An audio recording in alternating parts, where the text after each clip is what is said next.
નમસ્કાર દર્શક મિત્રો, હું આપની સાથે છું રાખી અંજારિયા. સ્વાગત છે આપનું કચ્છ ટીવી ન્યૂઝમાં. તો દર્શક મિત્રો, જોઈ આજના સમાચારો વિસ્તારથી. કચ્છમાં પશુપાલન વિભાગ તદ્દન ભગવાન ભરોસે ચાલી રહ્યું હોય તેવી એક પછી એક ઘટનાઓ સતત સામે આવી છે. કચ્છમાં પશુપાલનમાં જિલ્લા કક્ષાએ કોઈ જ દણી દોરી કે નિર્દેશ આપનાર અથવા તો કોઈ જ પ્રકારનું મોનિટરિંગ કરનાર કે નિયંત્રણ કરનાર ન હોય તેવી ગંભીર ઘટનાઓ સતત બનવા પામી રહી છે. તે દરમિયાન આવી વધુ એક લાલિયાવાડી ભુજ તાલુકાના પદ્ધર ગામના જાગૃત લોકોએ ખુલ્લી પાડી દીધી છે. ICDP અંતર્ગત પશુઓ માટેનો કેમ્પ યોજવામાં આવ્યો હતો. કેમ્પમાં અપાયેલી દવાઓ એક્સપાયરી ડેટ વાળી અપાઈ હોવાનું સામે આવ્યું હતું. આ બાબતે જિલ્લા પશુપાલન ઇન્ચાર્જ અધિકારી ડોક્ટર નાથાણીને પૂછતા તેઓએ જણાવ્યું હતું કે અમારી કક્ષાએથી બધી જ ચોકસાઈ કરી અને દવાઓ વિતરણ કરવામાં આવતી હોય છે. વિભાગ કક્ષાએથી જો વર્તમાન સમયની દવાઓ હોવા ઉપરાંત પણ ગત વર્ષનો સ્ટોક દવામાં લઈ જવાયો હોય તો એ બાબતે પશુપાલન વિભાગને જાણ ન હોય તો સ્વાભાવિક છે. ડોક્ટર નાથાણીએ વધુ એક વખત તાલુકા સ્તરે જ બેદરકારી દાખવાતી હોવાનું કહી અને જિલ્લાની કોઈ જ જવાબદારી બનતી જ ન હોવાની પ્રતિક્રિયા આપી હાથ ખંખેરી લીધા હતા. હકીકતમાં તો જિલ્લાના અધિકારીની તમામ કક્ષાએ સીધી જવાબદારી બની રહેતી હોય છે. ICDPનો જો કેમ્પ હોય અને તેના જવાબદાર અધિકારી પણ બેદરકારી દાખવતા હોય તો તેની ચકાસણી કરવી, મોનિટરિંગ કરવું અને પશુઓને એક્સપાયરી ડેટની દવાઓ ન અપાય તે જોવાની જવાબદારી જિલ્લા પશુપાલન અધિકારીની જ બનતી હોવાનું જાણકારો કહી રહ્યા છે. જેમાં ડોક્ટર રામાણીનો સંપર્ક સાધવાનો પ્રયાસ કરાતા તેમનો ફોન સ્વિચ ઓફ આવતો હોવાથી પ્રતિક્રિયા જાણી શકાઈ ન હતી. સ્થાનિક વીઓ શ્રી ચૌધરીની સાથે વાતચીત કરતા જણાવ્યું હતું કે એક્સપાયરી ડેટ દવા આવી ગઈ છે. 5 પશુઓની જ અમે ચકાસણી કરી છે. એથી વધુ પશુઓને હાલમાં ચકાસવામાં આવ્યા નથી તેવું જણાવ્યું હતું. તો પદ્ધર ગામે જાગૃત એકત્રિત થયેલા લોકોએ આ તકે જ કહ્યું હતું કે ગત મહિને પણ આવો જ પશુ શિબિર અહીં યોજાયો હતો. એક્સપાયરી ડેટની દવાઓ જ પશુઓને અપાઈ હતી. જાગૃત વર્ગ તે વખતે આવે અને પશુપાલન વિભાગની લાપરવાહીને ખુલ્લી પાડે તે પહેલા તો સંકેલાઓ કરી અને તેઓ જતા રહ્યા હતા. જાગૃત નાગરિકોએ પૂરેપૂરી હાજરી આપી, નજર રાખી અને એક્સપાયરી દવાઓ અપાઈ તે બાદ તરત જ પશુપાલન વિભાગના સ્ટાફને અટકાવી અને પૂછાણા લીધા હતા, જેના સ્થળ પર હાજર રહેલાઓએ કોઈ સચોટ જવાબો આપી શક્યા ન હતા. ભચાઉ તાલુકાના ચોબારી ગામે જન્માષ્ટમીની ઉત્સાહપૂર્વક ઉજવણી વચ્ચે મટકી ફોડ દરમિયાન મટકીના રસ્સા જ્યાં બાંધેલા હતા ત્યાં વીજ પોલ તરુણ ઉપર પડતા તેનું મૃત્યુ થયું હતું, જ્યારે એકને ગંભીર ઇજાઓ પહોંચી હતી. આ બનાવની જાણ થતાં જિલ્લામાં અરેરાટી વ્યાપી ગઈ હતી અને ગામમાં શોકનું મોજું ફરી વળ્યું હતું. ભચાઉ પોલીસ મથકેથી મળતી વિગતો મુજબ 16મી ઓગસ્ટના સાંજે બનાવ બન્યો હતો. ચોબારી ગામે આવેલા રામ મંદિર પાસે ગ્રામજનો દ્વારા જન્માષ્ટમીની ઉજવણી કરાઈ રહી હતી. ઉજવણી દરમિયાન મટકી ફોડ માટે મંદિરની સામે લાવેલા 2 વીજ પોલ સાથે રસ્સા બાંધી મટકી લગાવવામાં આવી હતી. યુવાનો મટકી ફોડતા હતા ત્યારે રસ્સો હાથમાં આવી જતા સામે વીજપોલ ઉપર પ્રેશર આપવાથી એક સાઈડનો વીજપોલ જમીનમાંથી ઉખેડીને સીધો લોકો પર પડતા કંઈ સમજે તે પહેલા 2 કિશોર નીચે દબાઈ ગયા હતા. ઘટનામાં 15 વર્ષીય ઈશ્વર લાલજીભાઈ વરચંદને માથાના ભાગે ગંભીર ઇજાઓ થવાથી તેમનું ઘટના સ્થળે જ મોત નીપજ્યું હતું. 15 વર્ષના મહેશ સાવજીભાઈ આહિરને તાત્કાલિક સારવાર માટે ગાંધીધામની ખાનગી હોસ્પિટલમાં ખસેડવામાં આવ્યો છે. આ બનાવની જાણ થતાં સમગ્ર કચ્છમાં અરેરાટી વ્યાપી ગઈ હતી. મુન્દ્રાના પ્રાગપર રોડ મધ્ય કચ્છ સર્વ સેવા સંઘ દ્વારા જ્ઞાન જ્યોતિ યોજના હેઠળ 150 શિક્ષકોને નિમણૂક પત્રો અપાયા હતા. આ પ્રસંગે દીપ પ્રાગટ્ય જિલ્લા પંચાયત શિક્ષણ સમિતિના ચેરમેન વિરમ ગઢવી અને સર્વ સેવા સંઘ કચ્છના અધ્યક્ષ જીગર છેડાએ કરી કાર્યક્રમનો પ્રારંભ કરાયો હતો. જીગર છેડાએ કહ્યું હતું કે 18મી તારીખે સર્વ સેવા સંઘ અને વહીવટી તંત્ર દ્વારા 150 શિક્ષકોની નિમણૂક થતા હવે તાલુકામાં શિક્ષકોની ઘટ નહીં રહે અને સરકાર દ્વારા પણ પ્રયત્ન ચાલુ છે. પ્રવાસી શિક્ષક યોજના મારા પિતાજી તારાચંદભાઈ છેડાએ સમગ્ર કચ્છમાં કરી હતી. સર્વ સેવા સંઘ લોકોની જરૂરિયાત પૂરી થાય એ ઉદ્દેશ્ય રાખે છે. ગત વર્ષે સર્વ સેવા સંઘ દ્વારા મુન્દ્રા અને માંડવીના સફાઈ અભિયાન ચાલુ કર્યા હતા. કચ્છની તમામ સંસ્થાઓને મોટા તાયફાઓ ન કરો અને લોક ઉપયોગી કાર્યો કરો, ગ્રામ્ય સંસ્કૃતિ ઉજાગર કરવા જણાવ્યું હતું. આરોગ્ય કેન્દ્રમાં કર્મચારીઓ નિમીએ કચ્છમાં કોઈ પણ જરૂરિયાતમંદ લોકો હોય તો તેના માટે સર્વ સેવા સંઘ કાયમી ઉપયોગી અને જાગૃત રહેશે. સર્વ સેવા સંઘ હવે શિક્ષણ પ્રત્યે વિશેષ યોગદાન આપતા રહેશે. શિક્ષકોની ભરતી માટે પગાર નક્કી કરવા વિવિધ આગેવાનો સાથે ચર્ચા કર્યા બાદ 9,000 રૂપિયા નક્કી કર્યા હતા. શિક્ષકોને પ્રથમ 2 મહિનાનો પગાર અનુષ્ઠાન વ્રતધારી તારાચંદભાઈ છેડાની પુણ્ય સ્મૃતિમાં નક્કી કરાયો હતો. જીગર છેડાએ 2 મહિનાનો શિક્ષકોનો પગાર એડવાન્સમાં આપવાની જાહેરાત કરી હતી. જિલ્લા પંચાયત શિક્ષણ સમિતિના ચેરમેન વિરમ ગઢવી, સર્વ સેવા સંઘના પ્રમુખ જીગર છેડા અને ઉપસ્થિત આગેવાનોએ 5 શિક્ષકોને પ્રતિક રૂપે નિમણૂક પત્ર એનાયત કર્યા હતા. તાલુકા ભાજપ પ્રમુખ શક્તિસિંહ જાડેજાએ વક્તવ્ય આપ્યું હતું. મુન્દ્રા સુધરાઈના પ્રમુખ રચનાબેન જોશીએ જણાવ્યું હતું કે અનિશ્ચિત વ્રતધારી તારાચંદભાઈ છેડા સેવાના ભેખધારી હતા અને સર્વસેવા સંઘની સેવાને બિરદાવી હતી. જિલ્લા પંચાયત સભ્ય મહેન્દ્ર ગઢવીએ શિક્ષણ અનુલક્ષી વક્તવ્ય આપ્યું હતું. મુન્દ્રાના માજી ધારાસભ્ય રમેશ મહેશ્વરી અને જિલ્લા શિક્ષણ સમિતિના ચેરમેન વિરમ ગઢવીએ ઉદબોધન કર્યું હતું. સર્વસેવા સંઘના અધ્યક્ષ જીગર છેડાએ સર્વસેવા સંઘ અને કવિઓની ટીમને અભિનંદન પાઠવ્યા હતા.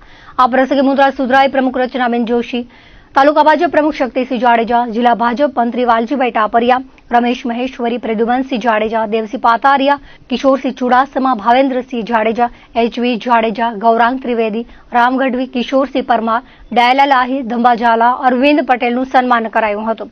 ભુજ કવિઓ સર્વસેવા સંઘના વિનોદ ગાલા, ગિરીશ છેડા, મુકેશ ભટ્ટ, હરનિશભાઈ હાજર રહ્યા હતા. સર્વસેવા સંઘ કચ્છ ભુજની જે સંસ્થા છે એ કચ્છની એક અગ્રીમ હરોળની અને સ્વર્ગસ્થ શ્રી તારાચંદભાઈ છેડાના અધ્યક્ષ સ્થાને શરૂ થયેલી આ બહુ જૂની સંસ્થા છે અને કચ્છ પર જ્યારે કોઈ પણ પ્રકારની જરૂરિયાત અથવા તો આપત્તિ આવે, પછી એ કુદરતી આફત હોય, ભૂકંપ હોય કે આવા દરેક પ્રસંગોમાં તારાચંદભાઈ અને એના સમગ્ર પરિવારે અગાઉ પણ આવી સરકારને સહયોગ આપવાની ભાવનાથી ખૂબ વિવિધ પ્રવૃત્તિઓ કરી છે. પછી એ મેડિકલ ક્ષેત્ર હોય, આરોગ્યનું હોય, પશુ રક્ષા હોય કે જીવદયા હોય, આ તમામ ક્ષેત્રે આ પ્રવૃત્તિ અમારી સંસ્થા સ્વર્ગસ્થ શ્રી તારાચંદભાઈ છેડાના માર્ગદર્શન હેઠળ કરતી રહી છે. હવે અત્યારે સમયમાં એમના સુપુત્ર ભાઈ શ્રી જીગરભાઈ એમના ચીલે ચાલીને અત્યારે જ્યારે આપણી સરકાર શ્રી દ્વારા શિક્ષણ ક્ષેત્રે જે શિક્ષકોની ઘટ ચાલે છે તો એમાં સરકારને સહયોગ આપવાની ભાવનાથી જ્યાં સુધી સરકારી નિમણૂકોની કાર્યવાહી પૂર્ણ ન થાય ત્યાં સુધી પ્રથમ સત્ર માટે આપણે પ્રાયોગિક ધોરણે જીગરભાઈએ મુન્દ્રા તાલુકાના તમામ ગામોમાં માધ્યમિક અને ઉચ્ચ માધ્યમિક તેમજ પ્રાઇમરીમાં 150 શિક્ષકોની એમના સ્વખર્ચે એટલે કે શ્રી સ્વર્ગસ્થ તારાચંદભાઈ છેડાની સ્મૃતિમાં એમણે પોતાની જવાબદારી ખર્ચી અને અંદાજે 30 લાખ રૂપિયાના ખર્ચે તેઓ અત્યારે આ શિક્ષકોની નિમણૂક કરી રહ્યા છે. ત્યારે સર્વસેવા સંઘના મંત્રી તરીકે હું ભાઈ શ્રી જીગરભાઈને ખૂબ ખૂબ ધન્યવાદ આપું છું. સાહેબ, આજે એક આનંદ અને ઉત્સાહ જેવો આજે મને પ્રાગ પર મહાસાગરના સાનિધ્યમાં દેખવા મળ્યો કે આવી એક ભગીરથ કાર્યની જેને પ્રેરણા ઊભી થઈ એ પ્રેરણા આજે જ્યારે ખૂટતા શિક્ષકો જ્યારે ગ્રામ્ય વિસ્તારમાં મારા ગ્રામ્ય વિસ્તારમાં જ્યારે શિક્ષણનું જ્યારે આ બાબતે ઘણી જ પરિસ્થિતિ હતી, એવી પરિસ્થિતિ હતી કે કોઈ ગામમાં 100 છોકરા વચ્ચે એક શિક્ષકની હાજરી હોતી. ત્યારે આવું એક ભગીરથ કાર્ય છે કે જીગરભાઈએ પહેલું ઝીલપ્યું છે એને અમે સૌએ સાથે મળી અને અમે એમને ખરેખર અભિનંદન શુભેચ્છા. આ સંસ્થા કામ કરી રહી છે એ બહુ સારું છે. જે શિક્ષકોની ઘટ હતી એ પૂરી થાય છે. હા, એના સારું છે, પગાર એડવાન્સમાં આપી દીધું છે, કહ્યું છે એટલે કે જો સરકાર તો પૂરી કરી શકતી નથી, પણ આ સંસ્થાએ જે કામ કર્યું છે એ ખૂબ સારું છે અને અમને પણ આ સંસ્થામાં જોડાઈને ખૂબ આનંદ થાય. આજનો દિવસ અમારા માટે તો ખૂબ આનંદદાયી છે, કારણ કે આટલા વર્ષથી અમે ખાલી ભણ્યા જ કર્યા છીએ, પણ આજે જે જોબ તરીકે એક શિક્ષક તરીકે શાળામાં જવાનું થાય છે તો અમને ખૂબ આનંદ થાય છે અને અમારા ઘર પરિવારવાળાને બધાને ખુશી થાય. વિશ્વ હિન્દુ પરિષદ દ્વારા દર વર્ષની જેમ આ વર્ષે પણ જન્માષ્ટમી તેમજ વિશ્વ હિન્દુ પરિષદના સ્થાપના દિવસની ઉજવણી કરાઈ હતી. કાર્યાલય ખાતે સાધુ સંતો રાષ્ટ્રીય સ્વયંસેવક સંઘના કચ્છ વિભાગના સંચાલક હિંમતસિંહ વસણ, સાંસદ વિનોદભાઈ ચાવડાના હસ્તે દીપ પ્રાગટ્ય આરતી કરીને યાત્રાનું પ્રસ્થાન કરાવ્યું હતું. શોભાયાત્રા ભુજના વિવિધ વિસ્તારોમાંથી પસાર થઈ હતી. યાત્રાનું ભવ્ય સ્વાગત કરવામાં આવ્યું હતું. 25 જેટલી જગ્યાએ મટકી ફોડ કાર્યક્રમ યોજાયો હતો. બાળકો દ્વારા વેશભૂષા, રાસ ઉત્સવ, અનેક વાહનોના શણગારો સાથે પ્રસાદ વિતરણ જેવા કાર્યક્રમોનું આયોજન કરવામાં આવ્યું હતું. વિહિપના જિલ્લા અધ્યક્ષ કૃષ્ણકાંત પંડ્યાએ જણાવ્યું હતું કે છેલ્લા 51 વર્ષથી અહીંથી આ ભવ્ય શોભાયાત્રા કાઢવામાં આવે છે, જેમાં મોટી સંખ્યામાં સનાતન ધર્મના ભાવિક ભક્તો ઉત્સાહભેર ભાગ લે છે. વિનોદભાઈ ચાવડાએ જણાવ્યું હતું કે હિન્દુ સંસ્કૃતિના તમામ તહેવારો સાથે મળીને ઉજવવા જોઈએ. તેમને રામ અને કૃષ્ણના આ ભારત માતાના અને ભારતીય સંસ્કૃતિના પ્રાણ છે. તેમણે કાર્યકરોએ કરેલા આયોજનને બિરદાવ્યું હતું.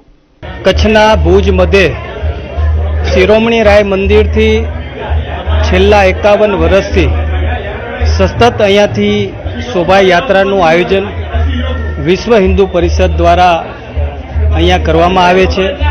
આજે વિશ્વ હિન્દુ પરિષદ સ્થાપના દિવસ પણ છે અને આજે જ્યારે જન્માષ્ટમીનો આ પાવન પ્રસંગ છે ત્યારે સમસ્ત સનાતન હિન્દુ ધર્મ દ્વારા અને સૌ સંતોની ઉપસ્થિતિમાં સૌ સમાજના આગેવાનો, અલગ અલગ ક્ષેત્રના સૌ આગેવાનો, સૌની ઉપસ્થિતિમાં ભવ્ય તો ભવ્ય શોભાયાત્રાનું આ રવાડીનું આયોજન થઈ રહ્યું છે. છેલ્લા 51 વર્ષથી સતત ને સતત અહીંયા શોભાયાત્રાનું આયોજન થાય છે. જન્માષ્ટમીના પવિત્ર દિવસ એમાં વિશ્વ હિન્દુ પરિષદના સ્થાપના દિન નિમિત્તે અમારી વર્ષોની જે પરંપરા છે કે અહીં શિરોમણી મંદિર વિશ્વ હિન્દુ પરિષદ કાર્યાલયથી છેલ્લા 51 વર્ષથી આ શોભાયાત્રા નીકળે છે. આજ પણ આ ભવ્ય શોભાયાત્રા સાધુ સંતો તેમજ કચ્છ મોરબીના સાંસદ ભાઈ શ્રી વિનોદભાઈ ચાવડાના વરદ હસ્તે અહીંયાથી પ્રસ્થાન કરવામાં આવ્યું છે. વિવિધ જગ્યાએ મટકી ફોડના કાર્યક્રમો, વેશભૂષા, રાસોત્સવ સાથે અનેક જગ્યાએ પ્રસાદ વિતરણ જેવા કાર્યક્રમોનું આયોજન કર્યું છે. દર વર્ષની જેમ આ વર્ષે પણ લોકોમાં બહુ ઉત્સાહ છે. વિશ્વ હિન્દુ પરિષદના સ્થાપના દિવસ નિમિત્તે જે વર્ષોથી જન્માષ્ટમીની શોભાયાત્રા જે શિરોમણી રાય મંદિર ભુજનગરથી જે 51 વર્ષથી જે અવિરત ચાલુ છે તે આજે પણ ભવ્ય શોભાયાત્રાનું આયોજન કરવામાં આવ્યું હતું.